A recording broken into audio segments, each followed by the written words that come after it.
ଦେଖନ୍ତୁ କେମିତି ପୋକଟି ପୁରା ଘାସ ଭଳିଆ ଦେଖାଯାଉଛି। ସେ ଗୋଟେ ମାଛିକି ଧରି ନେଇଛି।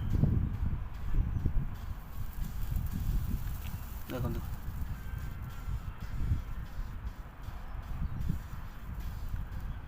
କେମିତି ଧରିଛି ଦେଖନ୍ତୁ। ମାନେ ଏତେ ବଡ଼ ମାଛଟାକୁ ସେ ଗୋଟେ ପୋକଟା ଅବଶ୍ୟ ଡେଙ୍କାଟେ କାଠି ଭଳିଆ ଗୋଟେ ଦେଖାଯାଉଛି। ମାନେ ଏମିତି ଗୋଟେ ମାନେ ଜିନିଷଟା ହେଇଛି କେହି ଜାଣିପାରିବେନି ଏଟା ହେଉଛି ମାଛଟାକୁ ମାରିଦେଲାଣି। ତାକୁ ଶୁଣିକି ଯଦି ଛଡ଼େଇମି ମାଛଟା ମରିବ, ତା ଆହାର ବି ଯିବ। ସେଥିପାଇଁ ମୁଁ ଏଟାକୁ ଛଡ଼ଉ ନାହିଁ। ତା ଦିମାଗଟାକୁ ସେ ହେଉଛି ପୁରା ଆଗେ ବେକଟାକୁ ଆଟାକ୍ କରିଛି।